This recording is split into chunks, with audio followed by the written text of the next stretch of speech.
আমরা যে 51 দিন এখানে বসে আছি, বাচ্চা কাচ্চা নিয়ে আমরা নারীরা বসে আছি, আমাদের দাবি হলো তিনটা। এখন একটা হলো আমাদের ডিপিপিতে উল্লেখ ছিল বা আমাদের মেয়াদ শেষে 5 বছর মেয়াদ শেষে আমাদের প্রকল্পটা রাজস্বকরণ করা হবে।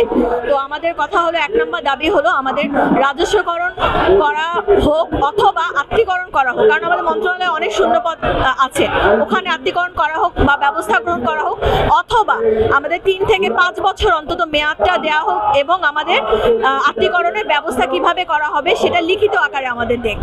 2 নম্বর আমাদের দাবিটা হলো আমাদের এই যে এত বছর ধরে আমাদের প্রকল্প চলতেছে, আমাদের প্রকল্প তথ্যসেবা কর্মকর্তা এবং তথ্যসেবা সহকারীদের কাছ থেকে নিয়োগপত্রে যেই বেতনটা উল্লেখ ছিল সেই নিয়োগপত্রের বেতন থেকে আমাদের প্রায় সবার মোট প্রায় 20 কোটি ওপরে টাকা তারা কর্তন করেছে।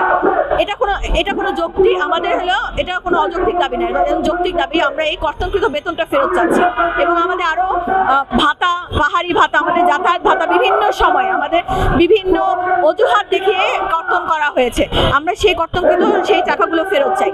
আর 3 নম্বর হলো আমরা এর আগে আমাদের সাথে দ্বিপাক্ষিক আলোচনা করেছিলেন, তারা বসেছিলেন আমাদের মাননীয় উপদেষ্টা মহোদয়, কিন্তু অ্যাকচুয়ালি আমাদের সাথে আমরা কথা বলতে পারি নাই, উনি আমাদেরকে একপাক্ষিক একটা সিদ্ধান্ত দিয়ে চলে গিয়েছিলেন। তো আমাদের 3 নম্বর দাবি হলো আমরা চাচ্ছি এখন ত্রিপাক্ষিক একটা আলোচনা হোক, আমরা থাকবো, ওনারা থাকবেন এবং আমাদের পক্ষ থেকে যারা আছেন তারা থাকবেন, ওনারা আমাদের সাথে ত্রিপাক্ষিক আলোচনা করুক, আমাদের যৌক্তিক দাবিগুলো মেনে নিন, কিভাবে আমাদের যৌক্তিক দাবিগুলো মেনে নিয়ে আমরা আমাদের সেবা গ্রহীতাদেরকে সেবা দিতে যেতে পারবো সেই পথ আমাদেরকে দেখান। আমরা 51 দিন ধরে এখানে আছি, আমাদের দাবিগুলো কিন্তু অন্যায্য নয়। যদি অন্যায্য হতো আমাদের সাথে আইনজীবীরা আসতেন না সংহতি জানাতে, আমাদের সাথে অন্যান্য যারা রাজনৈতিক ব্যক্তিত্ব আছেন তারা সংহতি জানাতে আসতেন না, কিন্তু এখনো পর্যন্ত এই 51টা দিন আমাদের যারা অভিভাবক, আমাদের যারা হেড অফিসের লোকজন, তারাই আমাদের যারা মন্ত্রণালয়ের লোকজন, তারাই আমাদের যৌক্তিক দাবিটা কেন তারা বুঝতে পারছেন না, আমরা বুঝতে পারছি না।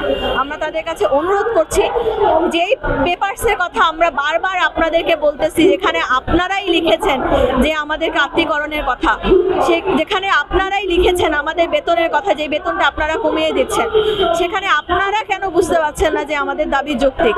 আমাদের যৌক্তিক দাবি মানুন। যৌক্তিক অনুরোধ করছি আমাদের এই বাচ্চাদেরকে নিয়ে আমাদের পরিবারের কাছে আমাদেরকে ফিরে যাওয়ার সুযোগটা করে দিন। আমাদের যে নারী সেবাগ্রহী তারা আছেন তাদেরকে আমরা 51 দিন ধরে সেবা দিতে পারছি না, আমরা চাই তাদেরকে সেবা দিতে, আমাদের পরিবারটাকে ঠিক মতো আমরা চালাতে চাই। আমাদের অনুরোধ যে আপনারা নিজেরাও একটু বুঝুন।